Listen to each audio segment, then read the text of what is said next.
Hello again and very welcome to the chapter about the lifeline.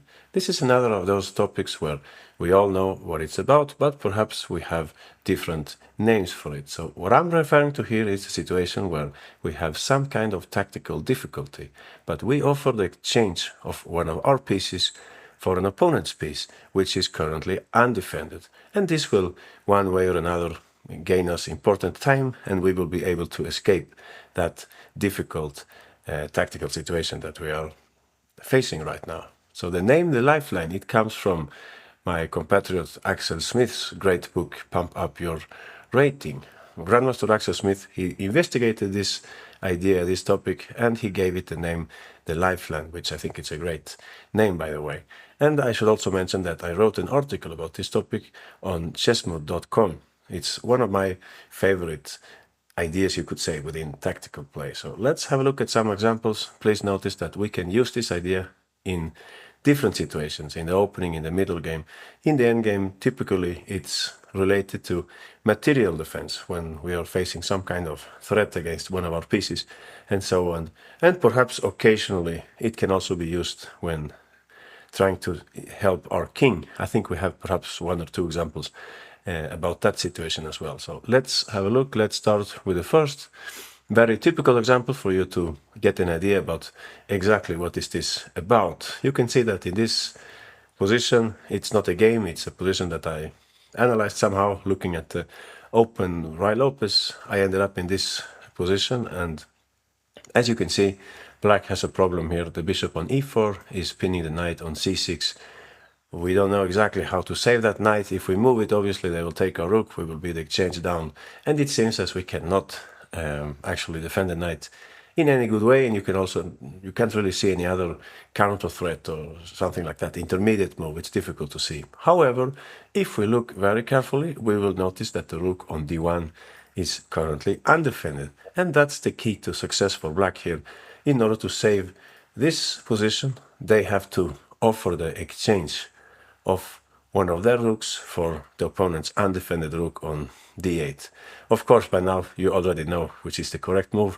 Definitely, we should play here the move rook ad8. So simply, they don't have the time to take on c6 because in that case their rook are hanging on d1. They would like to take first on c6 and just be up a piece. However, if they do that, we will take on d1. That's what I just said, right? Yeah, I think we're back on the same track. Sorry, what I was trying to say is that they would like to take first on d8 and then take on c6. But in that case, as you can see, we will of course take back with a knight. So that's the key to the lifeline in this case. The knight is defending the rook on d8 that we just used to offer this trade of rooks. As simple as that. So rook ad8, the best move here. Let's have a look now if white tries to put up some extra pressure here by playing bishop a3. In this case, as you can see, black has a new threat to take into account. There is also the rook on f8 hanging, but there is a solution for everything. We can simply recycle this lifeline. You got it. We can take first on d1, and after they take on d1, we will do the same thing again. And in this way, we will actually save ourselves from two tactical dangers, so to speak. We will save both our rook, the exchange, and the knight by playing here rook d8. And in this way, black keeps the material balance. As you can see, in the endgame with minor pieces, they would even be perhaps slightly better, because in a strategical perspective, you can see that white's pawn structure is not ideal here. So simple example, but very important, no? Rook ad8, good move. I think I have another variation also, rook takes, knight takes, and bishop f4. Yeah, this was my main line. This is what white should play probably. And in this case, what we can do, we can continue development. Our knight is not in the best possible place, so we should try to bring it to some better square. In this case, we can see that e6 would be a great place for it. So it's time for the bishop to move, bishop c4, keeping track of the pawn on a2, and at the same time we get ready to play knight e6 here next turn. And black is at least equal here. You can see that also the rook would very much like to join the battle along the open file. So simple but very effective. Rook ad8. In this way, we use the lifeline, offering the exchange of rooks in order to unpin the knight with tempo, so to speak. Let's have a look at our next example. I wanted to show you that this tactical motive of the lifeline it's actually rather easy to omit when we're sitting there at the board. When you have this position in front of you, it's perhaps easy, but sometimes we miss this idea because it's rather subtle, you could say. It's not immediately evident for us. And even the world's strongest players, they can sometimes miss this important idea. So I have this old game between Korchnoi and Fischer, two of the greatest of all time, but Korchnoi didn't have a good day at the office here.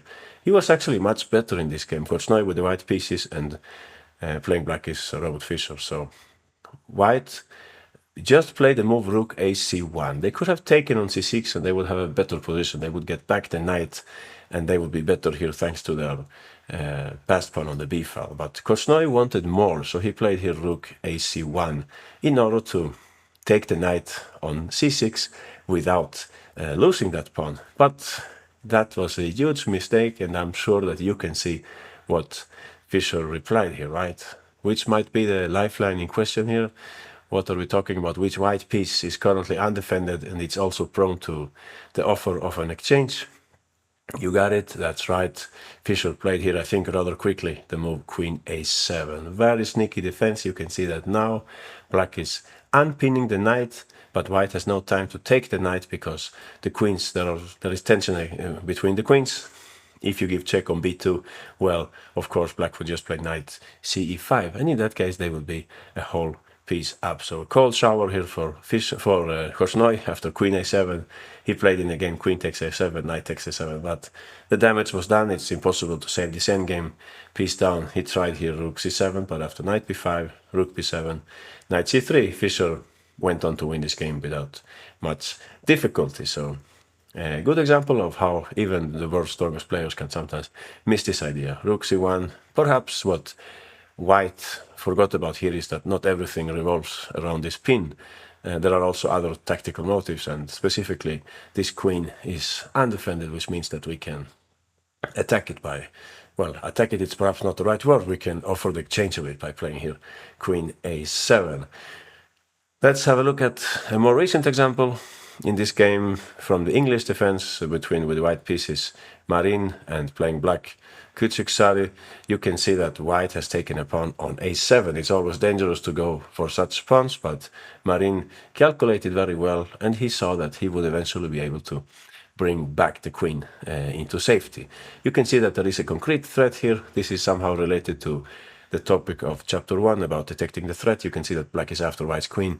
They would like to play something like rook f7, and if white goes, let's say, queen a6, they would play bishop c8, and if the queen goes back to a4 at any moment, black would love to play b5, of course, with a fork against the queen and the knight.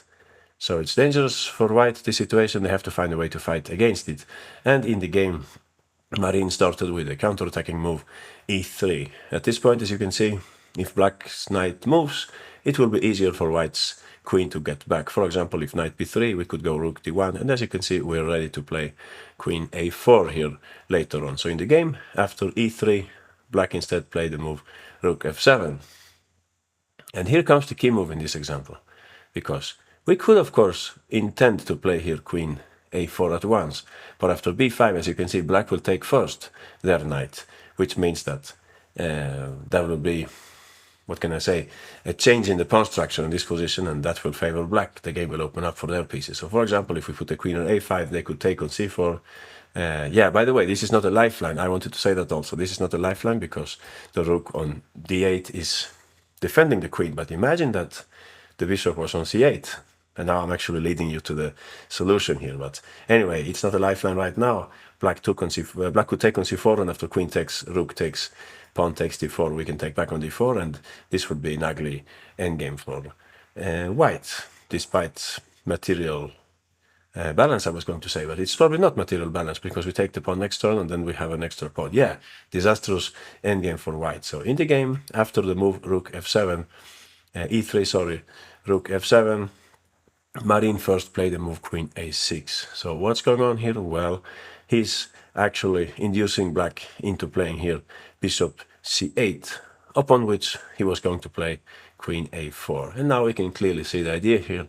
When black attacks the queen with b5, now the black queen is suddenly undefended, and there comes the key move for us here, queen a5. Exactly, very pretty, in the same way as Fischer did against Korsnoy along the a file. Here we are doing it along the a5 d8 diagonal. We are offering the trade of queens in order to save our knight, because it's the knight which will recapture on a5. So whatever happens here, white will be okay. There will be a pawn up here after, for example, queen takes, knight takes.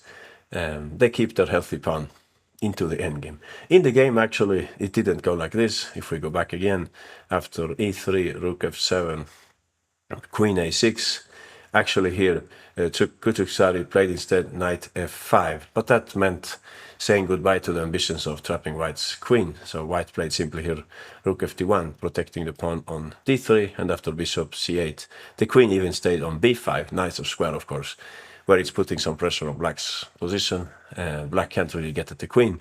In the very worst case, it could just go back to b3 if attacked by the bishop and so on. So, interesting example.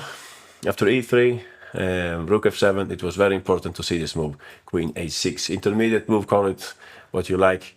Important thing that we understand that once the black bishop goes to c8, then the black queen is undefended, and we can then save our skin by means of this smart tactic, queen a4, b5, and queen a5, offering the trade of queens. In our next example, we have a situation taking place on an open file. You can see that black's having a big problem here with the bishop on d5 in this game, with the white pieces Terza Hakian and playing black Garibian. So what do you think? What should we do about this bishop? Right now it's about to be attacked. Should we unpin perhaps the queen?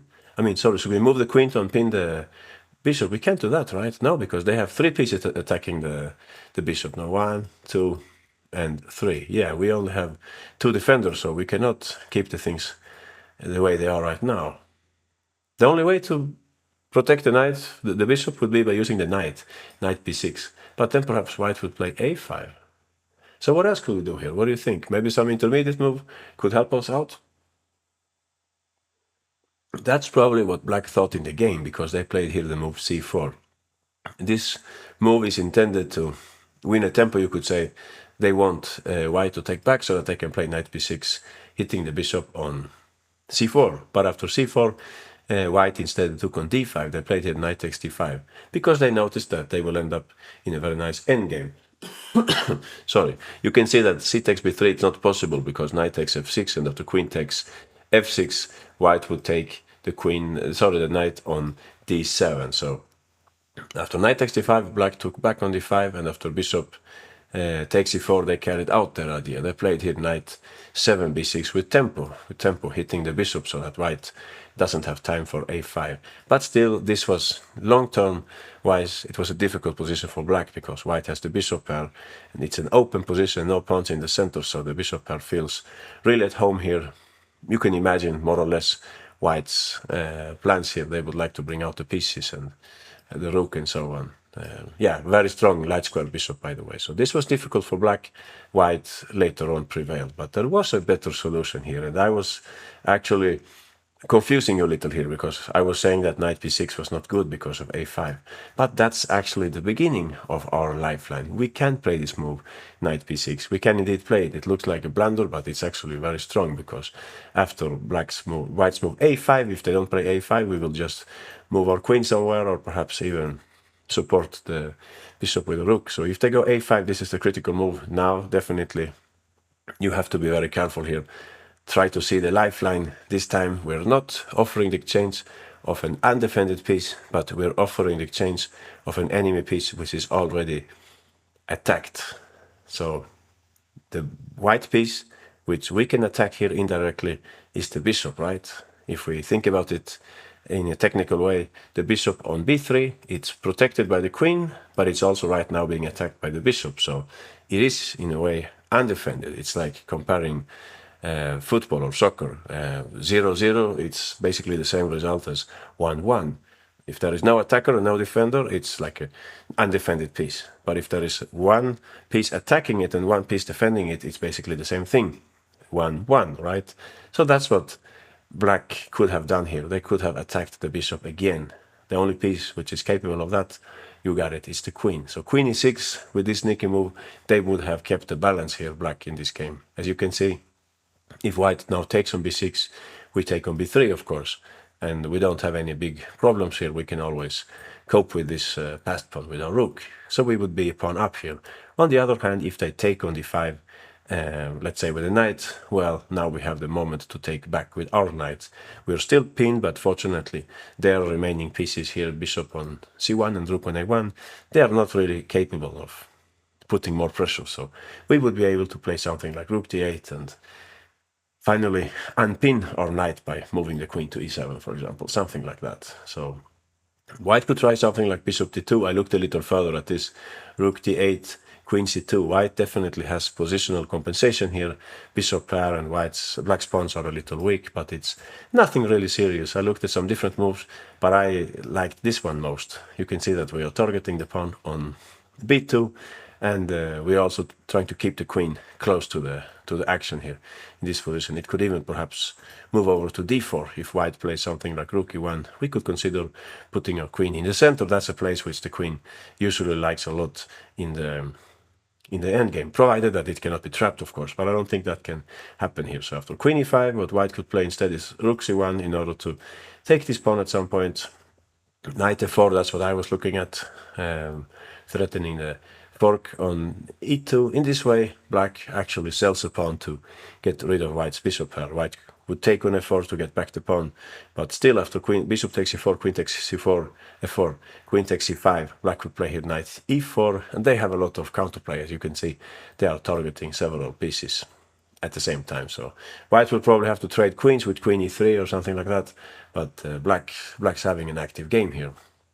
That's what could have happened in this game if black had resorted to the lifeline here. I admit this is not a simple example. The move knight b6, we intuitively shy away from this move. It looks very ugly because of a5, but there is this funny move, queen e6, a more refined lifeline, you could say. And speaking of a more refined lifeline, let's have a look at our next example, which I would say it's perhaps even more complex. Two of the best players from the same country here, with the white pieces, Niemann, and playing black, no one less than Caruana. They ended up in this interesting position. You can see that Niemann has played English, and while he has the bishop pair, there are also some tactical difficulties right now facing him, because you can see the bishop is hanging, and also black is intending to put the rook on a2.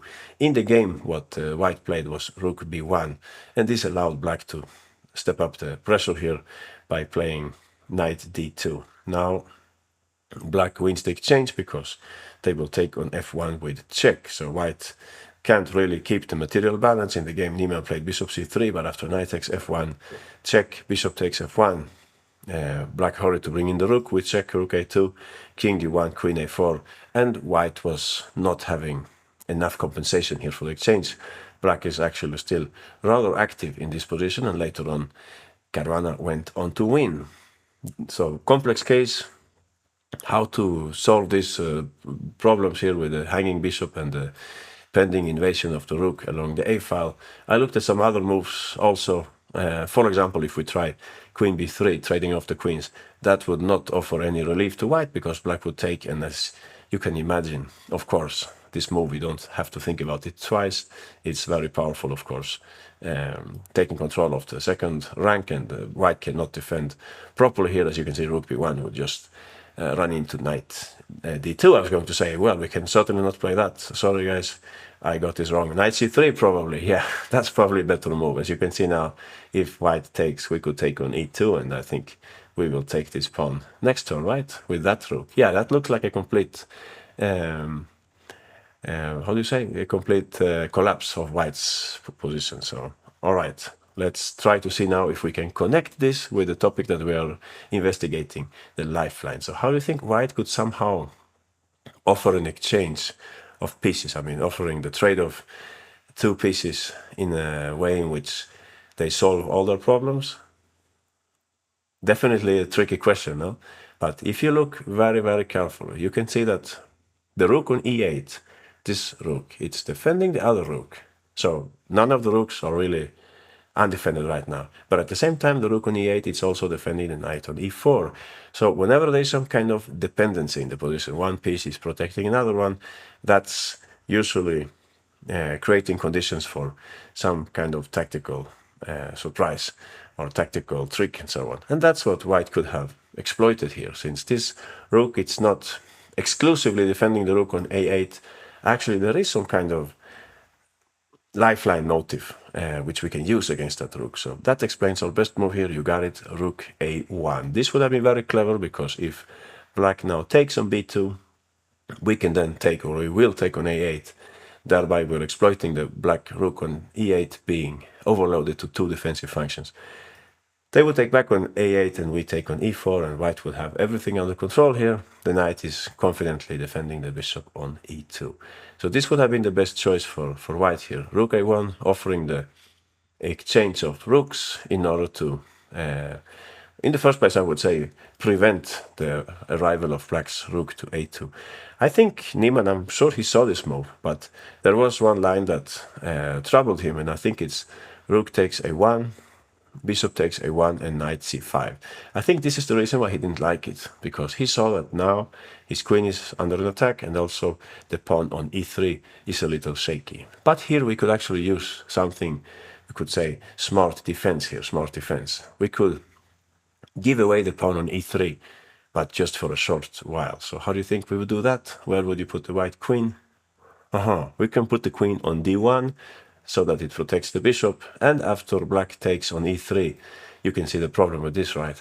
We can play here knight c2, winning the exchange thanks to this fork. So that would have been a good option for white. After knight c5, simply play the move here, queen d1. Black will have to play something else. I looked a little at queen a5, sorry. In this way, we're keeping the idea of rook takes e3, because now there is no fork anymore, but white could play something like queen c1, and if black tries to invade with queen a2 along the second rank, we could play here the move bishop c3 and try to play queen b2 later on. It seems to me that white is okay here. You can see that black has a few active pieces, the queen, the knight, and the rook, but the other two pieces are not that scary right now. So it's not surprising that white can keep the balance in this position. So that would have made a big difference if Niemann had played here the move rook a1. This was a very good option for white, offering the trade of rooks in order to avoid the invasion of black's rook along the a file. But it's some kind of indirect lifeline, you could say. We can only play this move if we actually understand that the rook on e8 is overloaded to two different defensive functions here. Let's have a look at a simpler example. I wanted to show you at least one example of when our king is in danger and we can rely on this idea of the lifeline. So in our next example, with the white pieces Balacek and playing black is Svatos, you can see that black has sacrificed a whole piece here, but they're having a strong attack. The bishop on g2 is hanging. You can see that what black would like to do here, they would like to bring the queen eventually to h1. That's black's dream here, to bring the queen to h1 to attack white's king. So white should be very careful here.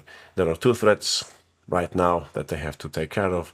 One of them is against the bishop, and the other threat, evidently, it's against the knight. So these two situations, they have to be coped with somehow. And at first sight, it's not so easy to see a good way out here. Perhaps the first move that I would notice here is knight e4. This comes natural to me. In this way, I'm able to save the knight, and also my bishop is safe. But then black has something going on somewhere else on the board. I think you can see black's next move here, right? Cheap tactics. You're right. One way to discover tactical possibilities is by checking undefended pieces. You can see that white has quite a few of them. For example, the knight on b5 and the rook on d1. So there is a move which attacks both of them. Of course, the queen is very good at that. Queen a4 will be very strong here. White would, in effect, lose a piece here after this move, queen a4. So we have to look for something better. This is a funny move. Maybe you noticed it. We are now threatening mate ourselves. Unfortunately, black could rely on the same idea. They could take on e4. If we take with the knight, you can see that again we have the same situation here. Queen a4, very strong tactical idea by black. And I wanted you to notice also, queen takes e4. It would attempt, it would intend, make an attempt at lifeline, but it wouldn't work because the queen is currently defended by the rook. So black would just take on c3 and they would be a piece up. But now we're very, very close to the solution. Imagine that black's queen was not defended at this point. Then this would indeed be a working lifeline. And that's what Balacek noticed in the game. He played here first. He took on b7, and after queen takes b7, this looks very ugly. Now the threat of queen h1 is coming closer, but now, of course, we have the lifeline. You got it. Queen e4, very pretty move. In this way, we currently we avoid the situation with the knight being captured because black has to do something about their hanging queen. That's how the game went. And yeah, not easy for black to do something here. If they move the queen, we could take this pawn with knight perhaps. In the game they took on e4, but now there are no queens on the board, which means that white's king is much safer. They tried here c5, but material-wise you can see that white is already on top. And unfortunately for black, this great pawn phalanx, it's not going to stay that way for long. White found a way to attack it. Knight a3. The sooner the better, of course. Getting to grips with such strong pawns. Bishop takes e5. Right now, material is okay for black, but not after white's next move here, bishop f4. And after that, the pawn dropped off after knight e3, knight takes e4. White was completely winning. So simple case, yet important to understand. White has a lifeline coming up here. The threat along the long diagonal was very menacing, but we can take on b7 and then play the key move here, queen e4. Very important to see this kind of motive with black's queen being undefended for the moment. Let's continue. Let's see something from the opening phase. This was a Sicilian, I think. Black was playing a Sicilian, and white pushed f4 at some point. The pawns were traded, and you can see that structural-wise, black is probably better here because white has a weak pawn on e4 and we have a stronghold on e5. On the other hand, white is far more active than black in this position. You can see actually several threats for white here. One basic threat would be to play bishop takes h6, since the pawn on g7 is currently defending two things at the same time. If we takes back, we could then take the knight on f6, but there might be even better ideas for white here. One thing that you could look into is to move queen g3, so that you attack the pawn on h6 in this way. And on top of it, if white gets the chance to play first b4, it's important to look at the whole board. If you do this first, and they go back with the bishop to b6, then the move queen g3 would be even stronger, because apart from bishop takes h6, we will also have the threat of bishop d6. So this happens because white has so many pieces in the action already. You can see that white's better developed here. Black has at least 3 pieces which are not that active for the moment. Fortunately, in this game between Artemiev with the white pieces and Nesterov playing black, Nesterov noticed that there is a lifeline which will improve his position a great deal. I think he discovered it actually a long time ago. So look very carefully and you will notice that there is one and only one white piece which is currently undefended. You got it, that's the queen. Very often the queen is the subject of the lifeline, by the way. So we can take advantage of the situation by playing a move which wouldn't be possible under normal conditions, but here it's possible. A very strong move, you're completely right. Knight d5, a pretty move. You can see that white cannot really avoid the trade of queens, because in that case we would take that bishop, the important dark squad bishop, which means that white's threats would not be so serious anymore. If white plays something like queen g3, we could just take on f4 and then put our bishop on e6. Yeah, taking with the rook, I think it's dangerous due to bishop d6, right? So they'll have to take with the queen instead. And we're happy to develop our pieces here. Bishop e6, rook d8. Black will be, I think, even slightly better here, thanks to the bishop pair and white's dubious pawn structure. So knight e5, very strong move. Obviously, the first thing we should notice here is that white cannot take the knight. That's the whole point of this lifeline. They lose the queen in that case, white. So in the game, Artemiev had to take on e7 instead. That was not part of his plans. Go for the endgame in this structure. After knight takes e7, black didn't have any particular problems. If e5, trying to get knight e4 in, how would you react to that move? It's a good idea to prevent that move, and we can also develop with the same move here, bishop f5, preventing knight e4 and also targeting the pawn on c2. So not that dangerous for black. In the game, white played knight a2 instead. That's, I think, already a sign that white's position is not that promising if they have to withdraw the knight from the center. Black played at this point a5, solid move to prevent knight b4 and gain some space. Perhaps even you can use the rook in prophylactic fashion on some occasion. Knight c1, white continues their knight maneuver. Bishop e6, time to develop after knight e3. Bishop b6, bishop d6. You can see that this pin is not really dangerous. Black simply played here rook fe8. The knight can later on, it could go this way, or it could perhaps go that way, trying to smoke out the bishop. In any case, black is very solid in this position, and the game was later drawn. So what I wanted to show you here was that black was actually facing some dangers, but they have this tricky move, knight e5. Simplifying, trading off the queens makes a lot of sense in a position where we are being attacked. So that was a great move to remember, knight d5. Okay, I wanted to show you also in a position where we have an advantage that we can use this idea of the lifeline. So far we have been somehow defending, no? But we can use this as a part of our tactical play in superior positions, and that's what we will see here in the next example. In a Caro-Kann battle, you can see the Caro-Kann bishop here on the b1 h7 diagonal. Was it a Caro-Kann or was it a Scandinavian? Yeah, I'm not sure, but one of those two openings, probably. With the white pieces, Caraccioni, and playing black, Santiago. Brazilian grandmaster. White, at first sight, seems to have a better position, but that's actually not quite the case here, because black is much more solid. Their pieces are already developed. Their king is on a relatively safe space on c8, which cannot be said about the white king. So white has a space advantage, but black's development is superior, and their position is sounder in the long run. So actually black is playing for an advantage here.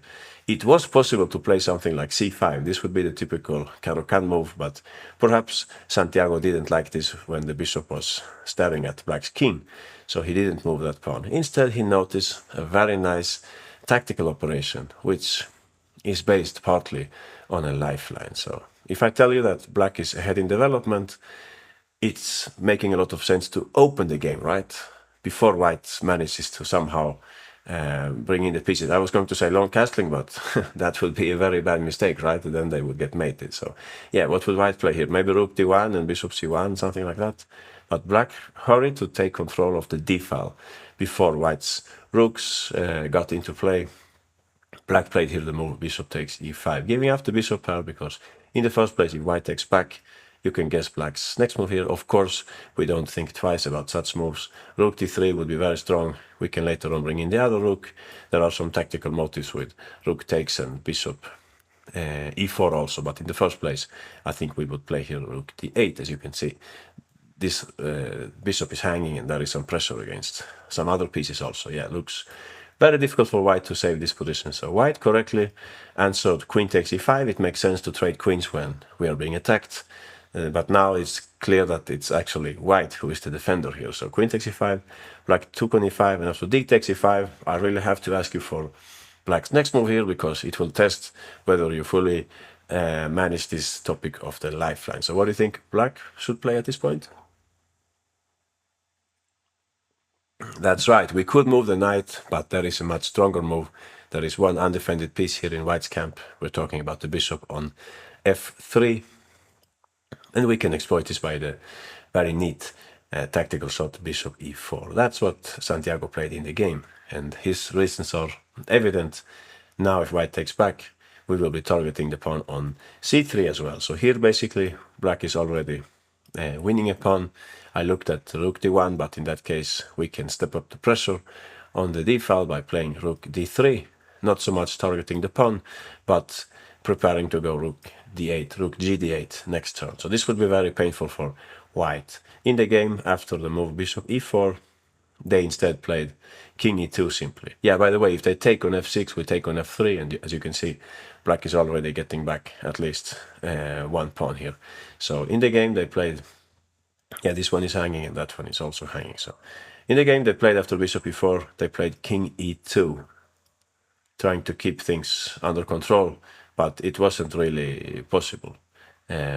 Black took on f3 and they took on d2. In this way they won the pawn, rook takes d2. I think white's idea was to get into a rook endgame, where sometimes chances for a draw are higher, but still after e takes g6, e takes f6, g takes f6, black is much better here. They have a more active position. So usually, if you have an extra pawn and you're more active, I think it was Marin who talked about this in his great book, Learn from the Legends, where he was explaining that if you have a minus pawn but you have an active rook, the most probable result is a draw. But on the other hand, if it's you who have an extra pawn and your rook is more active, then you're basically winning. And I think that's what's going on here. Black is much more active. The rook will come to d8 next turn. So nice play by black in this game. If we go back to the very beginning, black noticed that they could take on e5, but it was important to understand that after queen takes e5, queen takes e5, d takes e5, this move bishop e4, it's what really gives them an advantage. Had I played instead the move knight e4, I looked at this also.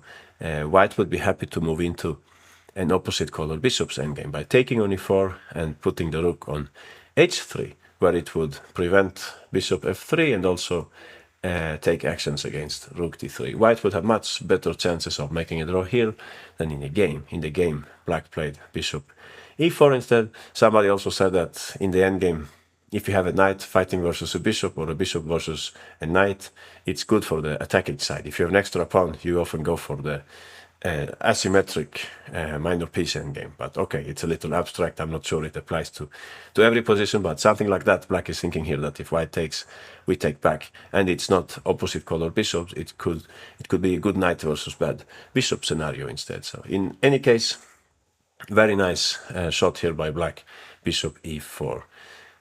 Let's have a look at an endgame example. This idea also comes up in the endgame. I was going to say, but actually I think it's not yet my endgame example, sorry.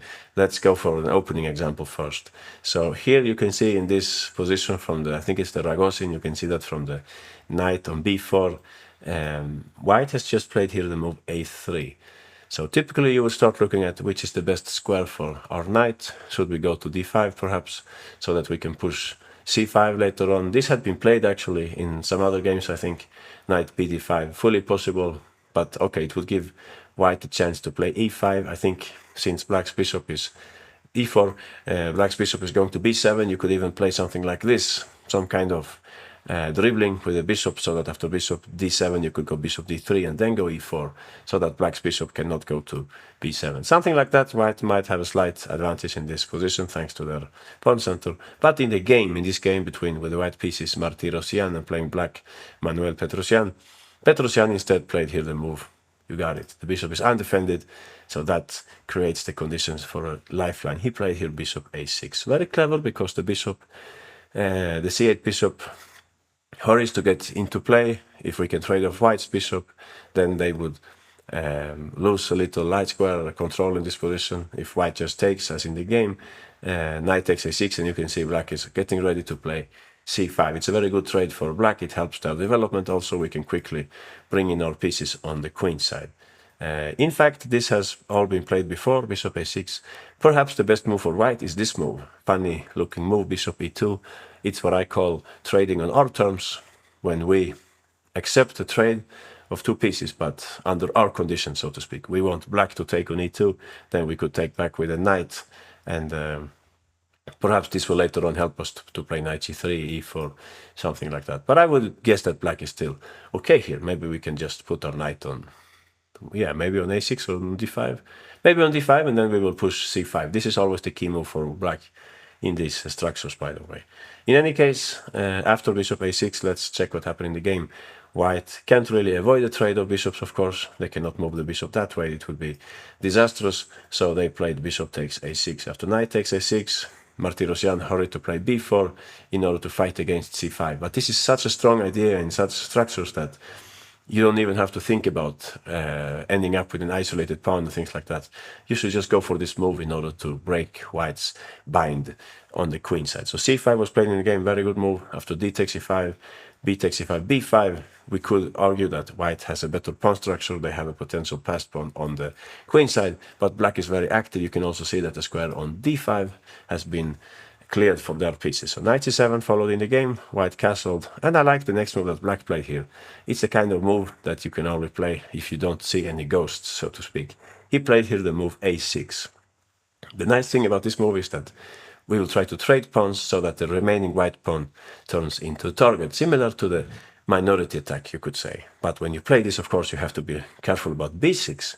So some of us would shy away from this, right? However, Petrosyan noticed that after knight cd5, he would actually have great chances of getting back this pawn later on.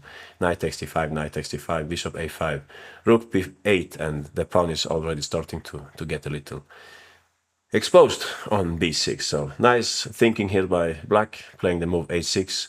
No prejudice, no biases, and so on. We want to play as powerfully as possible. So white played here a4, and after knight cd5, rook d1, queen b8, black is unpinning the queen, the knight along the d file, avoid any tricks with e4 and so on. As you can see now, black is very close to their goal, take the pawn on b5 and turn it into weakness. White played e4, we don't want to make any favors to white here, taking on c3, bishop takes c3 would help white. Their bishop is much stronger now, so instead black played here the move knight b4. Alright, this doesn't have so much to do with the lifeline anymore, but it's important to understand this kind of position. After b takes a6, rook takes a6, black had no big problems. You can see that also black's c-pawn has turned into a passed pawn, so safe to say they should be okay in this position. Active game for black. So what we have seen here, typical case from the opening where we can use a lifeline. I have seen it many times with this bishop, particularly in the French. I think there are also Caro-Cando lines like that, where you use this smart move. The knight was threatened by, we can use this smart move, bishop a6, to win tempo, to win time, to bring out the bishop, fight against white's good bishop, so to speak, since that bishop is currently undefended. Interesting, you could also consider a move like b3. Now that we talk about it, this was also possible, right? I guess we would take and we would put the knight on. Yeah, good question. What would we play here? Knight c6 maybe. I think this might be the problem for white. And we're targeting the pawn on c4, similar to some Nimzo-Indian Rubinstein lines where you develop the knight in this funny way. So maybe that's the reason what would have happened if white had played b3 instead. But alright, this didn't happen in the game. Black played bishop a6 and white simply took on a6 instead. So important lifeline in the opening. Now, time for our endgame example, which I think is very entertaining, because in this game with the white pieces, Tigran Petrosyan, I mean not the former world champion, but the younger one, grandmaster from Armenia with the white pieces, and playing black is Garibian. In this very double-edged endgame, you can see that white is having quite some troubles on the board right now, because the bishop on g4 is attacking the knight is defending the pawn on g3. If that pawn falls off, well, black would have powerful passed pawn on the h file. So even if right now white has a slight material advantage, safe to say they have some problems to solve here. Black is very active. I like the fact that black has put the king on g5. It's an active king. If you remember, we saw this game Puranik versus Orkel, where Puranik also had a king up on d4, something like that. In the endgame, it makes perfect sense to bring in the king as soon as possible, if there are not big dangers, of course, on the board. So difficult case for white. In the game, white played here the move rook e1, typical defending move. However, after bishop takes e2, you can see that rook takes e2 will fail to knight takes g3. This would be collapse in white's camp. They would like to play something like rook ef2. But yeah, we have a concrete tactic here. Of course, you spotted that very quickly. But even if we didn't have it, I think black would be better in this position, running with the pawn. But of course, it's better to play knight e2. So rook e1 not fully satisfactory here after bishop takes e2. I can see that white tried rook f7, but after bishop g4, black was just up material. The knight is very, very strong in the middle, so black went on to win here. However, we could have relied on a lifeline in this case, which would have helped us greatly. The interesting thing is that you and me, we are probably looking mainly at this side of the board, right? That's where the action is. That's where most of the pieces are right now. However, there is an idea for white based on this little pawn. It's far away from the action. You would say, how on earth is white going to get at that pawn? But That's actually possible. If we get that pawn, you can imagine that white's a pawn will become a major player in this game. And that's where we should take this game. How to do that? Well, we should start with this move, knight g1. Looks ugly, but it will become perfectly understandable why should we put the knight there after you check the next move here. Black would take the pawn on g3. That's, of course, why Petrosyan didn't like this move. Now it looks like the pawn is just going to run. Also, you can see that this rook is under an attack, and if you play something like rook f2, black could go back with a knight and then play in the center. They have two pass pawns now. It looks very complex for white to save this position. Their rooks are not particularly active. Maybe this is what white saw in the game. However, at this point, there is a much better move, much better than rook 1 f2. So since this is the chapter about the lifeline, I'm convinced that you have seen the best move for white here, right? Aha, we can play here the move rook f8. Very nice. In general, it makes sense to trade off the opponent's remaining rook when you have the exchange, when you change up or you're fighting against two minor pieces. We talked about this in some other example. And here specifically, this helps us because it will make it possible to attack the pawn on a8, which means that the pawn on a7, which means that we will have counterplay. So if knight takes f1, we will take on c8, and as you can see, this is going to be a good plan. You may ask yourself, what happens then if black just pushes the pawn? And here you can see why we put the knight on g1. We should simply be ready to sack it for the pawn on h3. We should play something like rook a8 here, and after h3, don't think twice about this, please. That pawn is more important, it's more valuable than our knight. We should, of course, take. You would get this kind of position, and I'm not convinced at all who is better in this position, because if you look carefully, you will see that black's king would have been better off on the queen side by now. There are no defenders. The pawn is very fast here. And okay, black has a passed pawn also, but our king is rather safe and close, and the rook can also attack the pawn in the back. So I looked a little at this. We can see very quickly my variation here, e5. Okay, so I actually concluded that we should run with the b pawn instead. Yeah, that makes sense because the a pawn is obstructed by the rook right now. b4, and if black insists here with e4, it looks like they are faster, but they are actually slower because they have no defenders on their queen side. So we could go b5 here, e3, b6, sorry, b5, e3, I'm going too fast.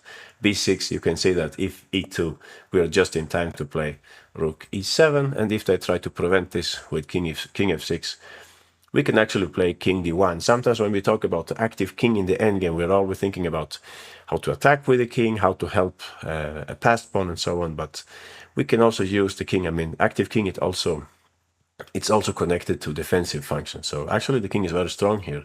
It's difficult for black to smoke out the king quickly here in this position. You can imagine bishop check, and we can just go to e1.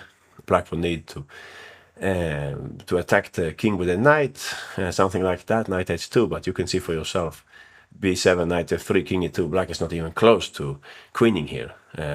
So the king is a great defender, that's what I'm trying to say. We should not underestimate the king's capacities in this field. So if we go back to the position after rook f8, our clever lifeline, we are not afraid of knight takes f1 because we can then take the undefended rook on c8. Probably black should take on f8 instead, keeping the knight on g3, and after rook takes f8, h4, b4. White is now not interested in going for the pawn.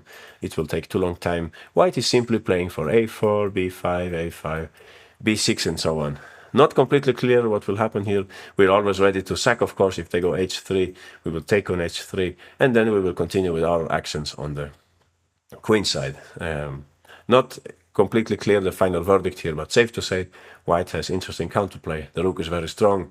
Black has no defending pieces on the queen side.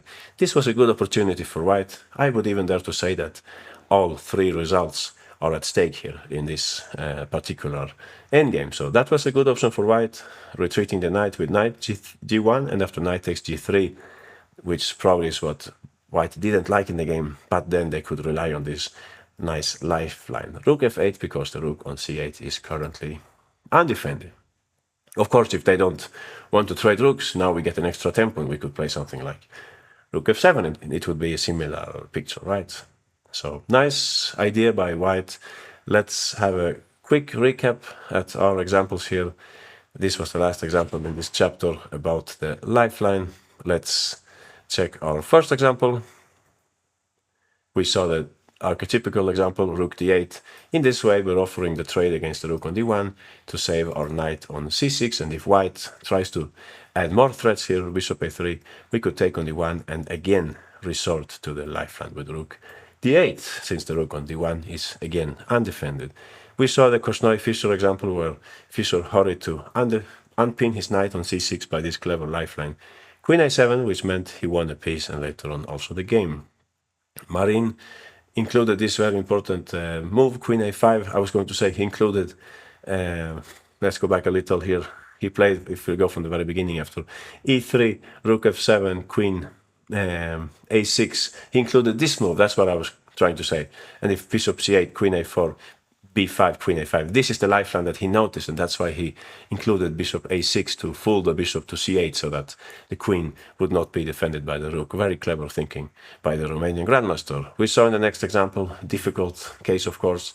Sometimes the best moves are not intuitive. This is a good case. Knight b6 looks like a horrible mistake, but after a5, black can again use this clever lifeline. This time it was not an undefended piece, but it was a piece which was attacked by one piece and defended by another, so it's basically the same thing. In this way, queen e6, we attack the bishop on b3, which means that if white takes on b6, we can take on b3, and if they take on d5, well, then we get a chance to save our knight by knight b takes d5. We saw in the game Niemann-Caruana that Niemann could have used this indirect lifeline here by playing rook a1. This was a difficult move to play, but white's key idea here is that even if the rook is not undefended per se on a8, it's kind of undefended because there is another rook which is defending it, but at the same time it has another task here, protecting the knight. So if now black takes the bishop, we would take on a8, and after rook takes a8, we would save our skin here, queen takes e4, with at least material